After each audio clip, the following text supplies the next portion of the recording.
Everyone else that's here, I'm going to invite you to find a Bible that's near. I'm sure you probably brought yours, but in case you didn't, there should be one within reach. So I'd like you to find a Bible and turn to Acts chapter 14. Sounds like she wants to go. There you go. Do you have any football fans here besides college? How about pro football? Any pro football fans here besides me? Yeah, me and Marge? Okay, good. Well, I can say most anything. You all may or may not know whether it's accurate or not, but I'm going to tell you a little bit about a story. In the NFL, every now and again, you'll have rookies that come along, and some that impress quite a bit and play well and have an impact. But every now and again, you have a player that explodes into the league. You know what I'm talking about? It's not just that they come and they're good. It's that they come and they are a star from the word go. And they change the way the game's played. I realized this, I'm dating myself a little bit here, but I realized this back in the late 70s when Earl Campbell, anyone recognize that name?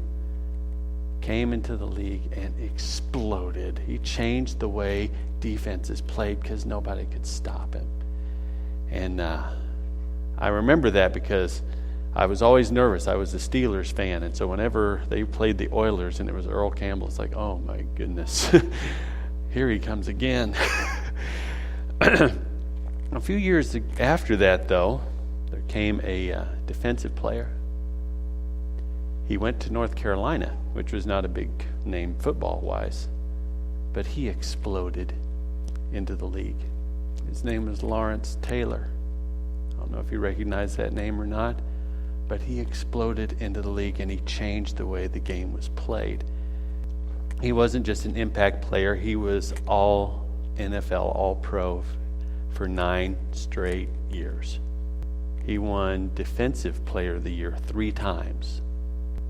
And in the mid-'80s, I think it was 86 maybe, he was named the most valuable player in the NFL, which is a big deal because he was only the second defensive player ever named MVP. He was also a pretty colorful character. I wouldn't quite put him forward as a role model, but you never really knew exactly what he was going to come up with or what he was going to say and some of the things that he would do. But I remember reading an interview that they did with him. And they talked about basically when you're playing defense. He played for the New York Giants his whole career. He said, when you're playing defense, what's really kind of the memorable point? What is the memorable kind of thing that happens? And they were thinking maybe the interception. Maybe it's create the fumble. He said, the most memorable thing for me, the thing that just really lights me up, is the killer shot. And they said, killer shot? He said, the killer shot, he said, that's kind of the way I call it. He said, the killer shot is where on defense, when you hit a guy so hard that it doesn't just take him down, it knocks stuff out of him. He said, nothing's better than the killer shot. Well, I don't know, exactly as far as, not having played organized football or anything, I don't exactly know what that is, but that idea was rattling around in my mind this week. And it's a weird mix because I was thinking about making Jesus real and I was thinking about the killer shot. And in Acts chapter 14, it starts at verse 19, if you want to take a look at it. It's a story of a killer shot. Not in a game. It's a killer shot. Someone gets hit. And hit hard. It doesn't just take him down. It takes something out of him. Take a look. Acts chapter 14. Beginning at verse 19. But Jews, these were probably, how do I want to put this, some traveling agitators. That might be the best way to put it. But Jews came from Antioch. It had been their last stop, and Iconium. And having won over the multitudes, they took Paul out, stoned him, then dragged him out of the city, figuring that he was dead. But while the disciples stood around him, he got up, and he entered the city again. The next day he went away with Barnabas to Derbe. After they had preached the gospel to that city and made disciples, they returned to Lystra, to Iconium, and to Antioch, strengthening the souls of the disciples, encouraging them to continue in the faith, and saying, through many difficulties we must enter the kingdom. When they had appointed leaders for them in every church, they prayed and fasted. They commended them to the Lord in whom they had believed. They passed through another big word and came to yet another big word.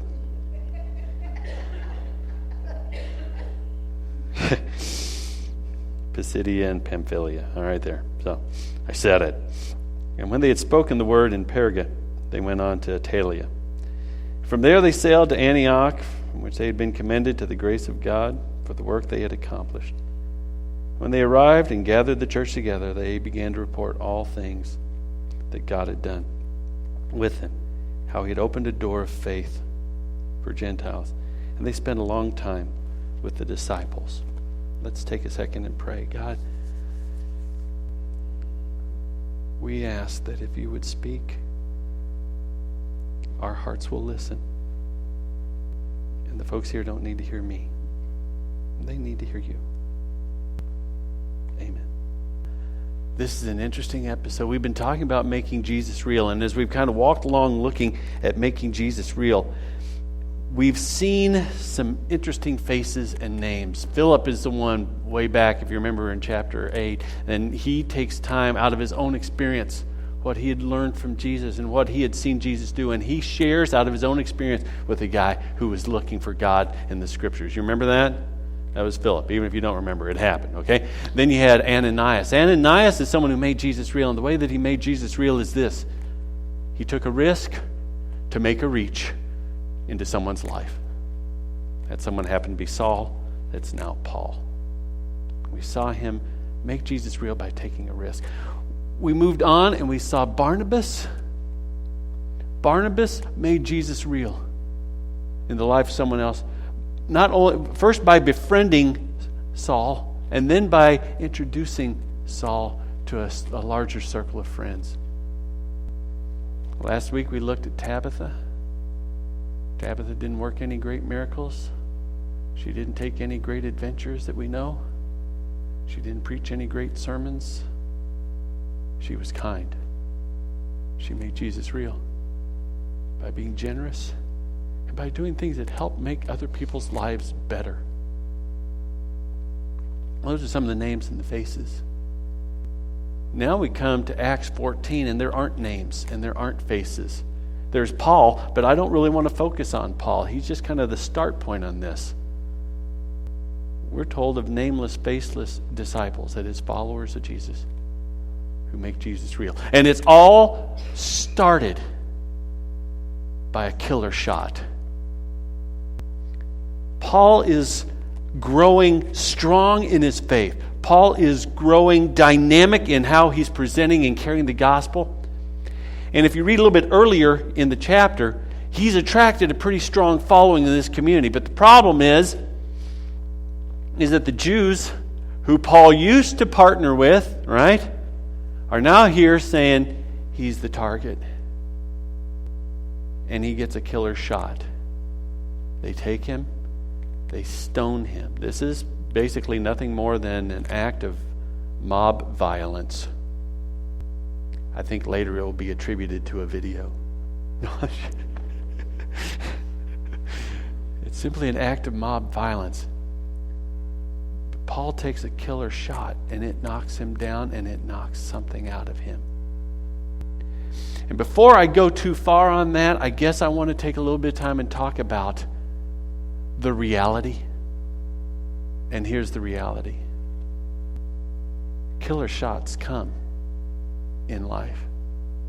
Killer shots come, and sometimes they hit us, sometimes they take us down. sometimes they knock something out of us.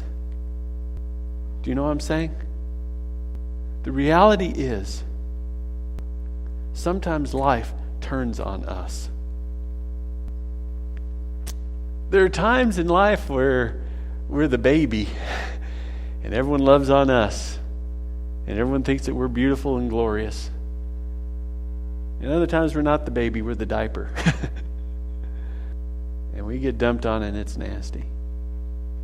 Ever played that? Sometimes we're the baby and everything seems to be just wonderful, and every now and then we're on the other end of it. There are times in life, this is the reality, when what we really, really hope for somehow turns into despair. There are times where our dream becomes really nightmarish. Life is turned. Sometimes, are you tracking me with this? Do you know what I'm talking about? Sometimes life turns on us and it's by our own hand. We made the awful decision. We made the terrible choice. And our lives get broken and life turns on us. And it's a killer shot.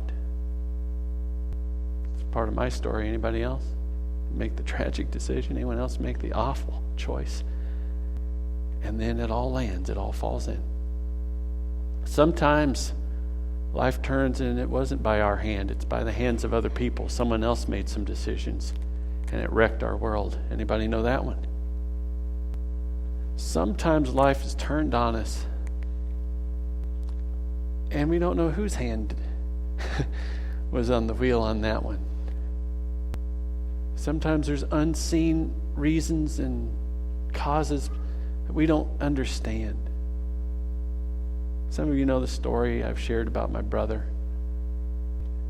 His first wife, Connie, was a trauma nurse there in northern Indiana, and it was January 24th, and she got up to head into work as a trauma nurse, and on her way, she kissed my brother and her two kids goodbye, and between their home and the hospital was a patch of ice and oncoming traffic, and then she was gone. And life turned on my brother. I don't know why.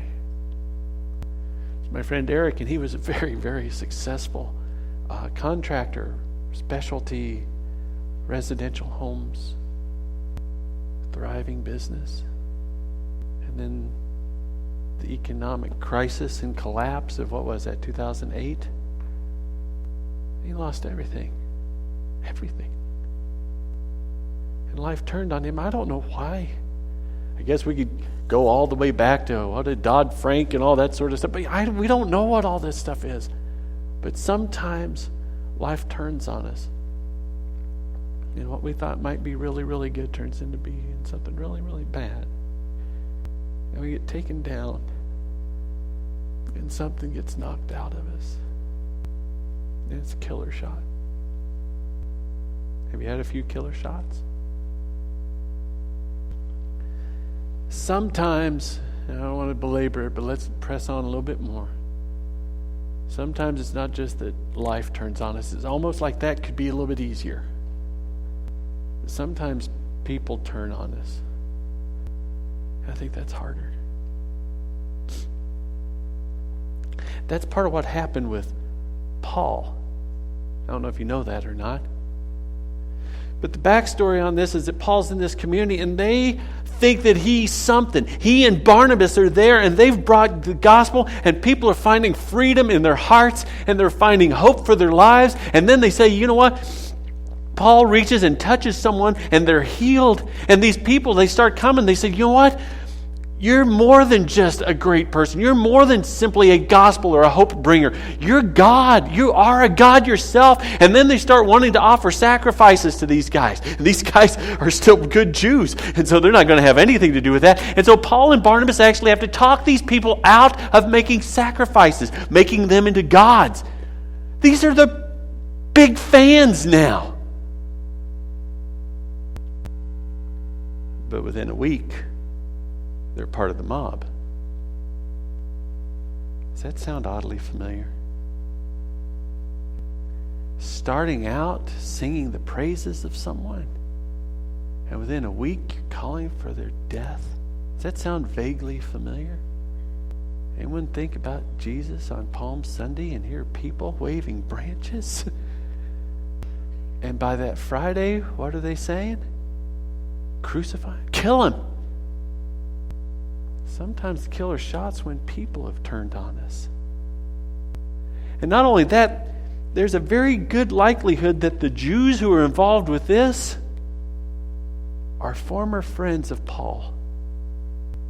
See, Paul and Barnabas are part of the picture of what happened in that community. But when the mob shows up, they're not even asking about Barnabas. They're after one person, Paul.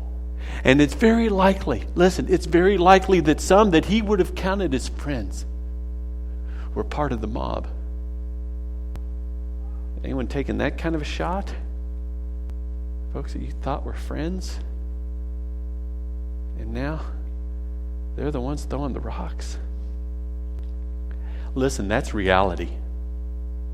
Whether you follow Jesus or whether you do not, that's the reality. The reality is sometimes life turns on us. And the reality is sometimes people turn on us. Tim Keller was talking about the verse that probably a lot of us know. For we know God causes all things to work together for the good of those who love him and are called according to his purpose. But you notice something in there? All things, which means we don't get a pass. We experience all things, not just the good things. We experience the killer shots sometimes. That's what this episode is about. Paul takes a killer shot. Not just that life turned on him, but his fans did. Apparently so did his friends. There's some irony in it. Anyone pick up the irony? We're introduced to Paul in the book of Acts because he's there supervising the stoning of somebody else for the faith. Now look what's going on. Now he's embraced the faith. Now he's the one that people are throwing the rocks at. Now, I've spent a lot of time on Paul, but that sounds odd, but I really want to focus on an incidental verse or incidental phrase in the passage. While the disciples stood around him, he got up. We go through that, and that is we just kind of blow past that phrase, and I've done that.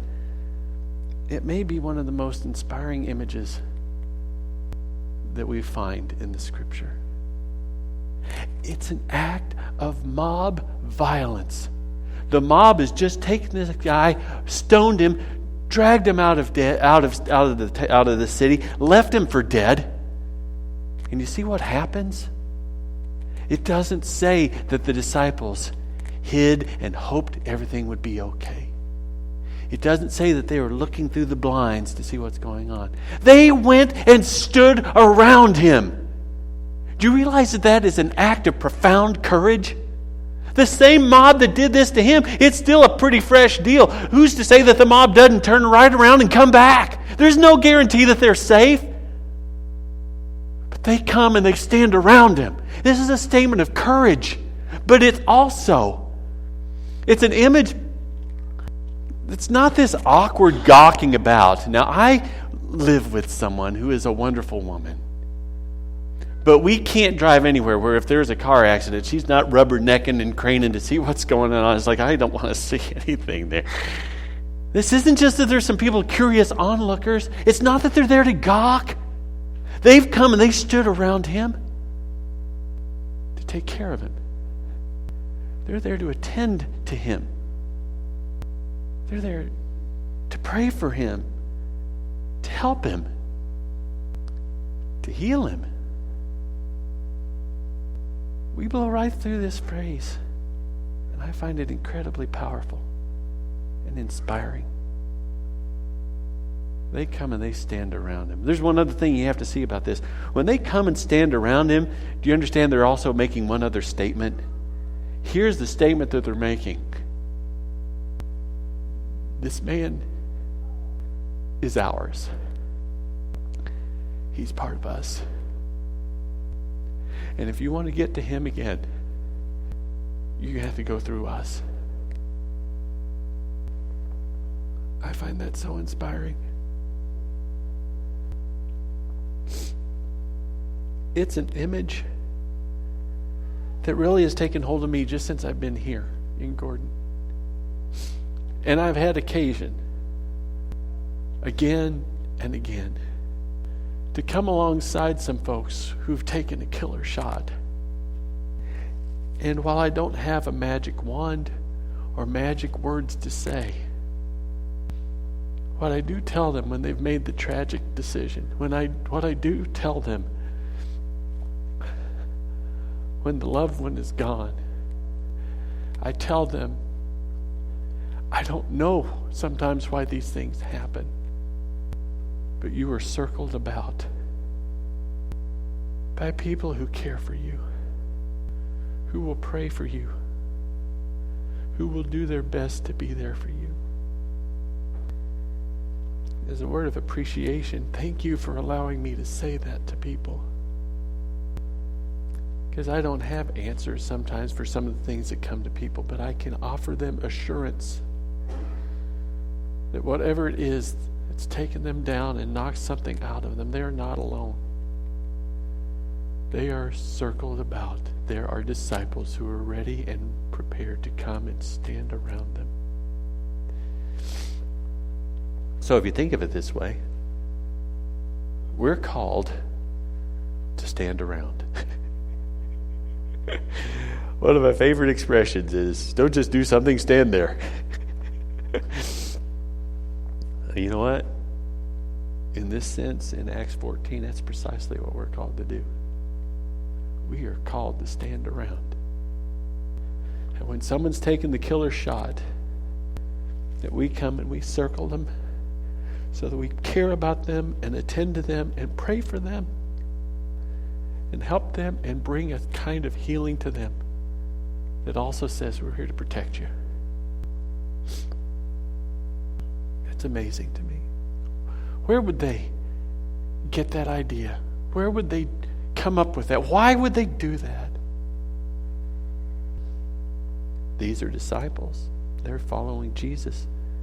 They know the main things Jesus taught. They know the important moments that were shared with Jesus. They know about John 13. I don't know if it was written yet, but they know about what happened there in John 13 in the upper room, right? Do you remember that? Thursday night that it's all going to go down. John's writing about it, and he said that Jesus is there, and he knows what's coming down, but he knows he belongs to the Father. And then it says he's with the 12, he's with his followers, and it says he loved them to the end.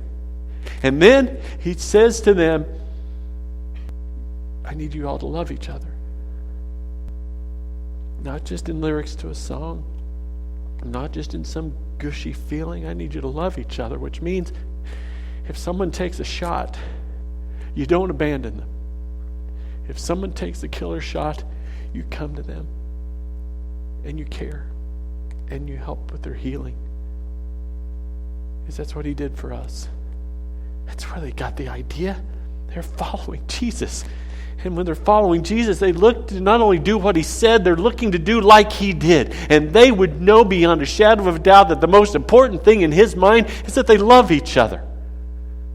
So we'll go and we'll circle about. Because that's what Jesus does. And we're trying to follow him, and so that's what we do. And you know what? When we do that, just like Acts 14, Jesus is made real. So here's the killer shot. And here's how followers of Jesus make Jesus real in the life of someone who's taken that kind of a shot. And the rest of the passage is what comes of it. You will be pleased to know that I should be able to land the plane on this message on time. It's a special experience at the airport when it says on-time arrival. Here's what plays out if you didn't notice it. Precisely because the disciples of Jesus came and stood about Paul when he took the killer shot, we see a handful of things happen. Here's the first one. Paul got up. The killer shot wasn't the ending shot. He got up. It took him down, but it didn't take him out. It knocked something out of him, but it didn't knock everything out of him. So we see that he gets up. The aim for us when we come and we have to stand around someone who's taken the killer shot is not simply to do the, oh, they're there, and oh, that's just too bad that it happens. No, it is to see that they get up. We have to be hope givers to those who've taken the killer shot, those that life has taken them down, friends turned on them, whatever it may be that took them down, and we have to say, yes, you've been knocked down, but you're not knocked out. We're here to remind you about that. And that's what we see with Paul.